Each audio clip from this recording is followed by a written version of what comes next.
मेरे पास में इन पिछले 25 सालों में अलग अलग स्थानों से लोगों ने जो हिजरत की है, लोगों ने जो उछलना शुरू किया है, स्थान बदलने शुरू किए हैं, वो सामने है। थोड़े समय के बाद आप पाओगे लगभग राजस्थान के छोटे गांव, जहां हमारा आना जाना ज्यों ज्यों कम हो जाएगा, त्यों त्यों हमारी बस्तियां, हमारे मंदिर, हमारे उपाश्रय, हमारी अपनी इमारतें, सब कुछ दूसरे लोग निगलते जाएंगे। इन चीजों को प्रशासनिक अधिकारी, पुलिस अधिकारी और राजनेता भी हवा देंगे। वे सामने नहीं आएंगे, पीछे उनकी ताकत रहेगी, करो तुमको जो करना होगा। बाद में कानून का काम करेगा। कानून के पचड़ों में हम उलझ भी नहीं सकेंगे, फंस भी नहीं सकेंगे, हम कुछ कर भी नहीं सकेंगे। ऐसी स्थितियां हैं। ऐसा बहुत बार हुआ। ऐसा कभी ढाका में हुआ, भाग करके ढाका से आना पड़ा। ऐसा कभी म्यांमार, बर्मा की राजधानी म्यांमार में हुआ, जिसे हम रंगून कहते थे, वहां हुआ, वहां से जैन समाज को भगना पड़ा। ऐसा कभी पश्चिम बंगाल में अलग अलग स्थानों पर हुआ। ऐसा कभी नेपाल में काठमांडू में हुआ था, ऐसा अफगान में हुआ, ऐसा पेशावर में हुआ, ऐसा कराची में हुआ, ऐसा लाहौर में हुआ, ऐसा इलाहाबाद में हुआ।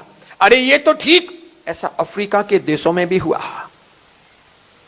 सूडान में हुआ था।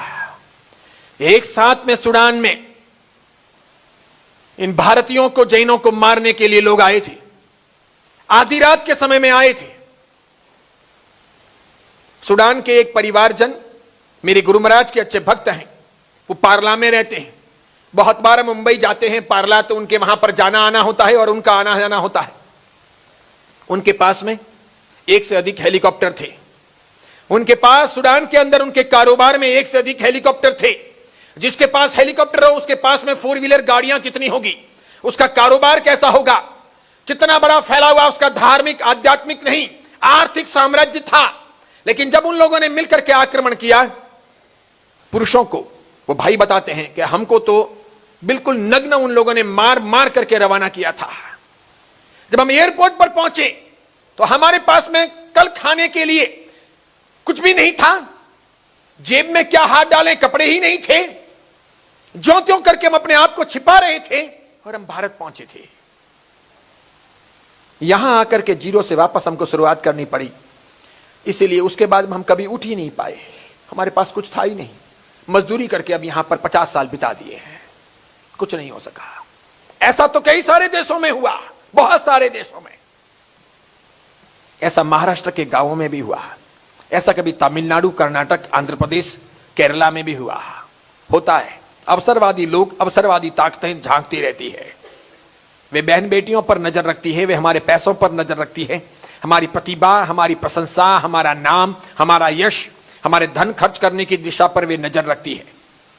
इसीलिए दिखावे कम होने आवश्यक हैं। लेकिन हम में से कोई भी आदमी ये बात स्वीकार तो करता है, अपनाता नहीं है। सब ये मानते हैं कि दिखावे कम होने चाहिए, लेकिन अपनाते नहीं। अब तो शादियां भी जो होती है वो बहुत दिखावे के साथ में होती है।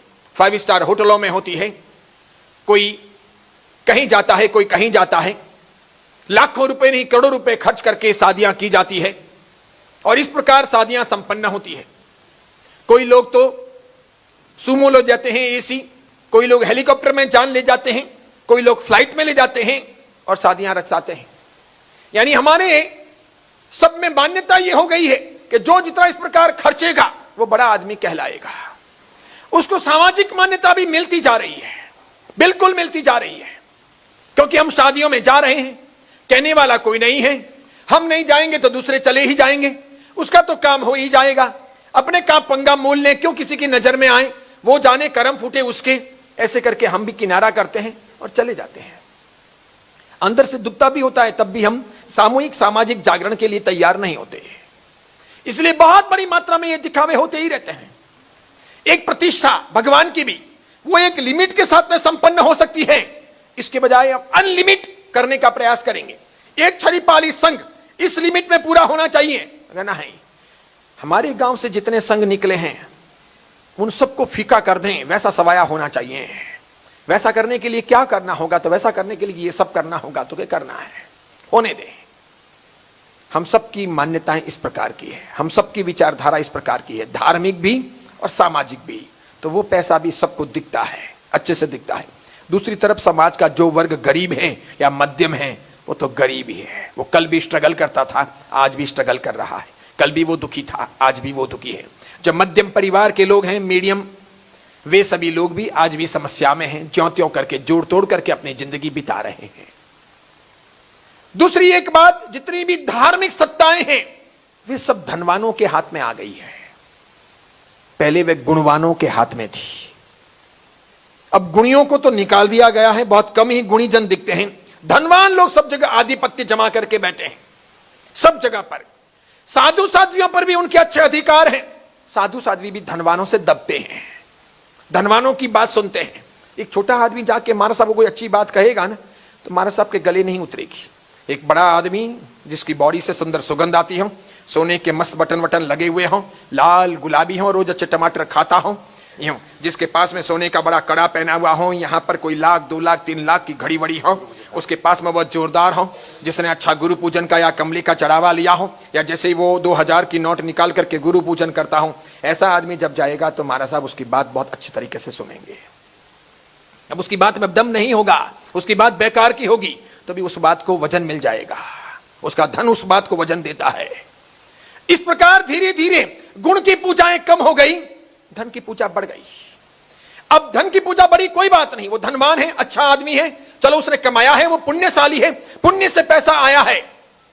लेकिन विवेक अब साधु साध्वियों के पास होना चाहिए कि क्या करना चाहिए और क्या नहीं करना चाहिए, कौन सी चीज उचित है और कौन सी उचित नहीं है, कहां खर्चा करवाना चाहिए और कहां रोकना चाहिए, कहां पर उसे कहना चाहिए, नाराजगी की या प्रशंसा की चिंता नहीं करनी चाहिए।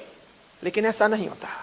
इसीलिए तो अपने समाज में जो गुटखी बेच करके धनवान हुए उनकी भी तख्तियां लग गई, जो शराब बेच करके धनवान होते हैं उनकी भी तख्तियां लग जाती है, जो चमड़ा बेच करके धनवान हुए उनकी भी तख्तियां हो गई, लग गई आराम से, बहुत बढ़िया, उनको पूछा गया।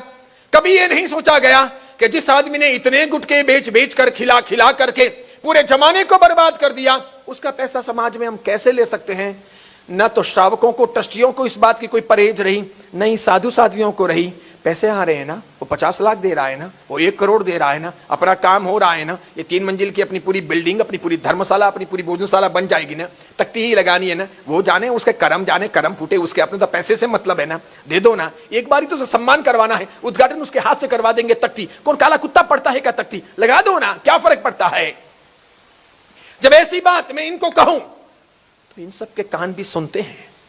वो भी जब बड़े होंगे तो सोचेंगे कि गुरुजी ने भी इन चीजों को मान्यता दी थी, तो अपने को भी बहुत परहेज करने की आवश्यकता नहीं है, चल सकता है, ये तो परंपरा का रिवाज है, पापा ऐसा करते थे, बराबर, उसके बाद में बेटे ऐसा करते थे, तो आगे के बेटे भी ऐसा करेंगे, गुरु ऐसा करते थे, शिष्य ऐसा करते थे, तो उनके शिष्य भी ऐसा करेंगे। कभी ऐसा चिंतन नहीं होता कि रुको, ये हो क्या रहा है, कितना पैसा चाहिए है समाज को, कहां जाएगा ये समाज, इसकी नीति रीति क्या बनेगी। अब ये वर्जना नहीं रही, बिल्कुल नहीं रही। उसी प्रकार अन्य अन्य स्थानों पर खर्च करना हो, अब समझो आप छरीपाली संघ निकाल सकते हो, सुंदर एकासने ब्यासने करवा सकते हो, बढ़िया संघ की भक्ति के लिए 15 20 25 30 चीज बना सकते हो।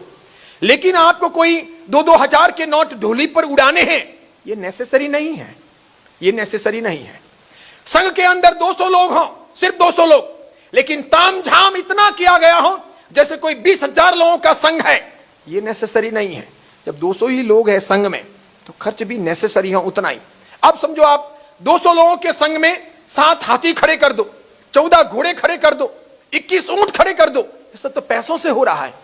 क्या शोभा है इसमें, क्या मतलब है इसमें, खाली दिखावा है।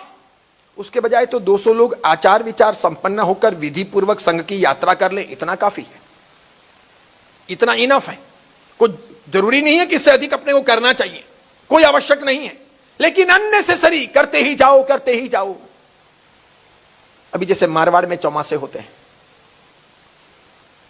एक बार में नाकोड़ा जी था, एक गांव वाले आपकी तरह इस प्रकार मिलने के लिए आए, गुरु महाराज को वंदन करके ऊपर मेरे हॉल में आए, बैठे। मैंने कहा सब जने आए, मैंने कहा हाँ के सब जने आए, हमारा पूरा गांव आया है, सब जने आए हुए थे, बस अब पोजीशन पूरे हो गए हैं, तो एक बार यहां सबकी यात्राएं कर ले, फिर वापस मुंबई रवाना हो। कितने जने आए थे, तो कि यूं परमानेंट रहने के लिए तो हम 40 जने थे, बाकी के पोजीशन के अंदर लगभग 200-250 लोग आए थे, और यूं कभी कभार रविवार को 2, 5, 10, 15 आते रहते थे, और महाराज साहब थे इसलिए आसपास में लोग भी आते रहते थे। मैंने उनको कहा, मैंने कहा कौन से महाराज साहब हैं, तो कि फलाने फलाने महाराज साहब हैं। मैंने कहा प्रवचन वगैरह सुने क्या, तो कि प्रवचन ठीक है सुनेंगे। मैंने कहा 40 जने थे तो कितने जने होते थे प्रवचन में? तो कि 6-7 जने होते थे। बाकी तो कि बाकी प्रवचन में नहीं आते थे। खाने में तो खाने में तो आएंगे, भूखे थोड़ी मरेंगे। 40 जने वहां हैं, बूढ़े ठाड़े, ठीक है ना। कोई तो 7 बजे उठता है, कोई 8 बजे उठता है, उसके बाद में लड़खड़ाते हुए धीरे धीरे धीरे धीरे रेंगते रेंगते मंदिर जाता है। कोई पूजा करता है, कोई नहीं करता है, कोई दर्शन करके चला आता है, फिर ओटले पर बैठता है, सबसे रामा सामा करता है। गांव के लोग मिलते हैं, वे सभी 40 लोग भी आसपास में मिलते हैं। 24 घंटे तो नहीं कहूं मैं, लेकिन 12 घंटे समझो वो रसोड़ा चल रहा है। 3 बार भी चाय पी सकते हो, 4 बार भी नाश्ता कर सकते हो, 3 बार भी खा सकते हो, 30 बार भी खा सकते हो, कोई कहने वाला नहीं है। महाराज किए हुए हैं। मैंने उनसे पूछा कितना हुआ, तो कि 1,80,00,000 रुपए लगभग रसोड़े के हुए। सुन रहे हैं आप? 40 जनों का चौमासा है, उस गांव के सब बूढ़े ठाड़े लोग और 250 लोग लगभग पोजीशन में आए थे। खर्चा कितना? 1,80,00,000 रुपया का तो रसोड़े का। 1,80,00,000 रुपया, क्या मस्त खाया पिया। मैंने कहा पाया क्या? जब 6 लोग 7 लोग ही व्याख्यान में आते हो और बाकी आते ना हो। महाराज साहब को भी इसकी परवाह ना हो कि ठीक है आना होता है, कोई बात नहीं, महाराज साहब अपना काम हो गया। 12 महीने महाराज साहब के विहार का जितना खर्च निकले उतने आदमी का पगार ये देने को तैयार है। साथ में गाड़ी है तो गाड़ी के पेट्रोल की व्यवस्था करने को तैयार है, या फिर गाड़ी खटारा हो गई तो नई गाड़ी दिलवाने को तैयार है। महाराज साहब के व्हील चेयर की रिपेयरिंग करवानी हो, नई व्हील चेयर लानी हो तो वो उसमें से तैयार है। हो गया, चढ़ावे बढ़ावे महाराज साहब ने करवा दिए, सबको वास्के वगैरह डाल दिया। 2-4 लोगों ने 28 या 6 किए, उन सबको पचकान दे दिए, उनके घर पगलिए हो गए, वो भी खुश, महाराज साहब भी खुश। महाराज साहब को लगा अपना शांतिपूर्वक चौमासा पूरा हो गया, चलो अब नेक्स्ट ईयर की चिंता करो, ये साल तो पूरा हो गया। मैं आपसे पूछूं वर्थ क्या रहा, परिवर्तन क्या हुआ, एनर्जी कितनी लगी? लेकिन समाज के पास में ऐसा कोई विजन नहीं है, कोई विजन नहीं। कितना ही हम पैसा डेड मनी बना देते हैं तो भी हम सोचते नहीं, जहां वर्थ है वहां मिलता नहीं। आज इन दक्षिण भारत में भी जहां हमारा इतना अच्छा कारोबार चल रहा है भगवान की दया से, मारवाड़ से बहुत अच्छा चल रहा है, और तो भी आज दक्षिण भारत के हर संघ के अंदर साधारण खाते की तकलीफ है। लगभग ही कोई संघ निकलेगा जहां पर साधारण खाते की तकलीफ ना हो, है। हर संघ में है, हर संघ में है। और जब मांगने जाते हैं तो बहुत लोग देते नहीं, बहुत कम आता है। जितना खर्चा हो रहा है उतना सामने नहीं आ पा रहा, बहुत मुश्किल ही है। इसलिए जो भी पद पे आता है ट्रस्टी के तौर पर, उसकी पहली चिंता यह रहती है कि साधारण का कैसे करें। रोज वे महाराज साहब को पूछते रहते हैं, महाराज साहब कुछ योजना बताओ ना, साधारण का कैसे करें, बाकी सब तो ठीक है, साधारण का कैसे करें। ये प्रॉपर्टियां, इनके टैक्स, ये लाइट, ये बिजली, ये मेंटेनेंस, ये नौकर चाकर के पगार इतना इतना होता है, ये पुजारी, अन्य सब चीजें कितना करें, कैसे करें।